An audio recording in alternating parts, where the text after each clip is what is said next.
Mahirap bang turuan ng puso na mahalin na lang yung taong nagmamahal na sa'yo? Andyan siya lagi for me. Nung nawala yung mama ko, siya yung kaibigan kong sumama sa aking asikasuhin ng lahat kasi nasa ibang bansa yung papa ko at mga bata pa yung kapatid ko. It's safe to say that she helped me through my darkest days. One day she asked me kung anong nararamdaman ko para sa kanya. Natagalan akong sumagot. Kasi alam kong wala. I know may crush siya sa akin noon, but when we became friends, I thought, wala na yun. After some time, sumagot ako. I said, we're friends. Hindi ko in-expect yung sinabi niya. Akala ko nga lalayo na lang siya or di na magre-reply. Pero yung sabi niya sa akin, sige, andito lang ako. Sabihin mo lang pag meron na. Gusto ko lang malaman mo. Mahal kita. How do I deal with that? How can I be close with someone na mahal ako pero di ko nakikitang mamahalin ko din in the future? Am I overthinking things?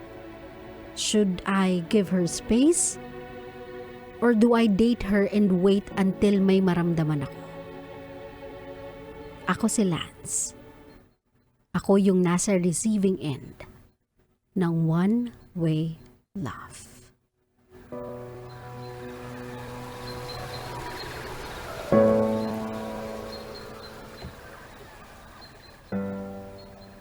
My love, one thing is for sure. We don't agree to be with someone out of convenience. Ibig sabihin, hindi tayo pumapayag na maging jowa, maging partner ng isang tao dahil lang it makes us feel easy. It makes us feel good. Because this person is someone na alam nating aalagaan tayo. Kasi when we agree to be in a relationship with someone, hindi lang naman tayo tumatanggap lang eh. At least, hindi yon ang case. Diba? Hindi dapat ganon ang case. We must know what to give, how to give, and that walang when to give it. Kasi when you are in a relationship with someone, that person, whether she likes it or not, whether that person is aware or not, consciously and subconsciously, mag-e-expect pa rin niya ng something in return kasi it's already a bond. It's already a commitment. So Lance, no.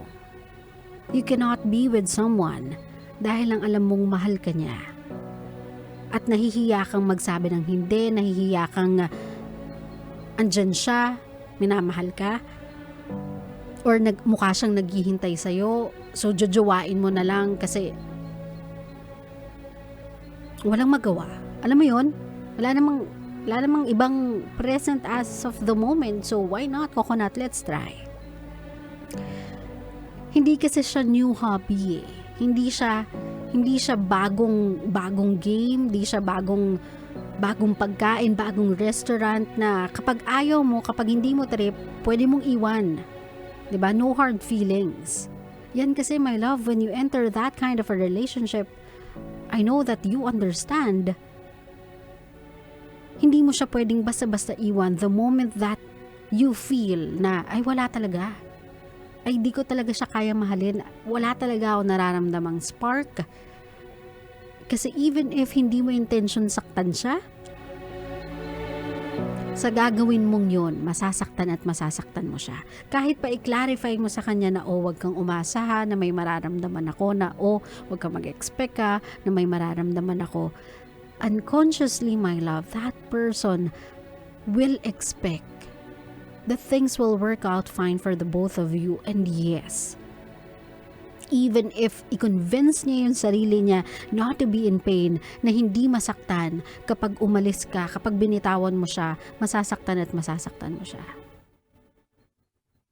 I do understand na wala kang kasalanan dito.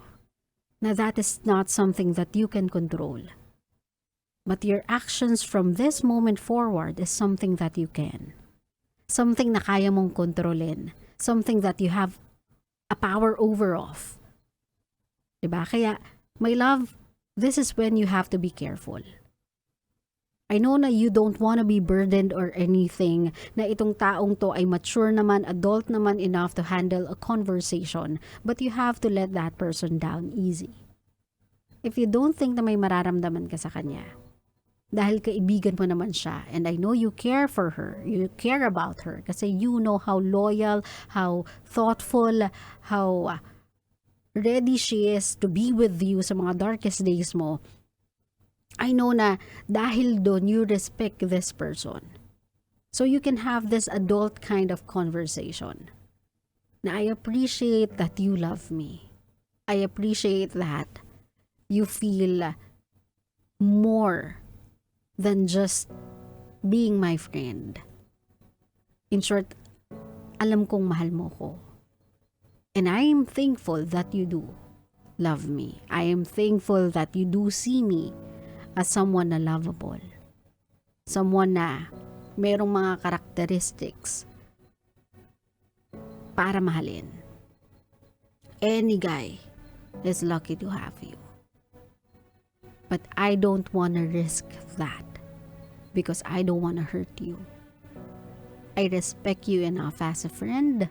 I love you enough as a friend not to hurt you. So tell me, what can I do? What can I do to help you forget about me? Minsan, my love, yung mga katagang yun, parang ansakit-sakit pakinggan, pero that person will appreciate you not taking advantage sa kung ano yung nararamdaman niya. Maybe it's about time na we normalize conversations like that. It's honest, it's truthful, it's respectful, and everything na sinasabi mo ay hindi naka-sugarcoat pero naka-euphemize. With the intention of not hurting the person while you tell them the truth. Mag-veer away na tayo, lumayo na tayo dun sa mga tago-tago kind of conversations kasi takot tayong makapanakit. Kasi either way, masasaktan mo yung taong yun kung hindi mo sasabihin sa kanya yung katotohanan eh.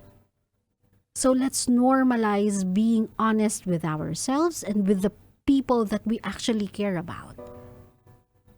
Kung ayaw mo silang saktan, wag mo silang pasinungalingan, wag mo silang taguan ng katotohanan, wag mo silang paasahin na magkakaroon kahit alam mo sa sarili mong hindi mangyayari yun.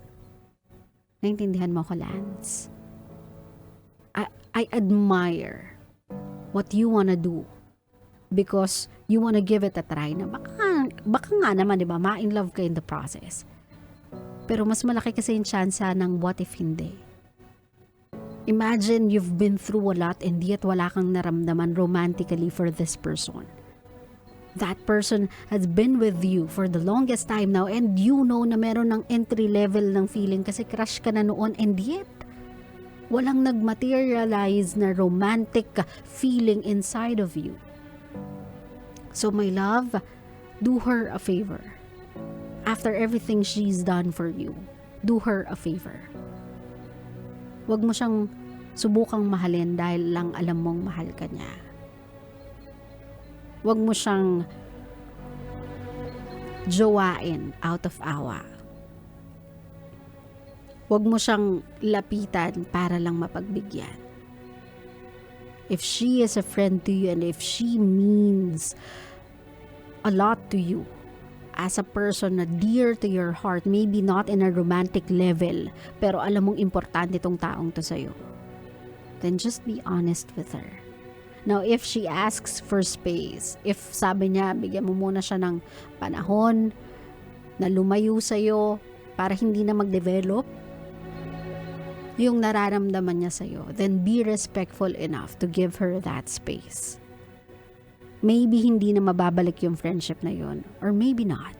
Maybe maibabalik pa, but only time can tell. Pero that time can only start once you become honest with her. Naintindihan mo ko, Lance? It's easy for us to take advantage of people that we know may nararamdaman for us. We can make them do anything that we want them to do. Pero what kind of a person does that make us? Anong klase ng tao yung magiging tayo kapag yun yung naging mentalidad natin? Minahal nila tayo because we are this person that's lovable. Don't take that image away just because you want to take advantage. Naintindihan mo ko, Lance? Mas masasaktan siya kapag tinago mo yung katotohanan na kahit anong mangyari, kahit gaano pa katagal yung ibigay niyong panahon sa isa't isa, hindi mo maibibigay sa kanya yung pagmamahal na nais niya. Klaro? Klaro.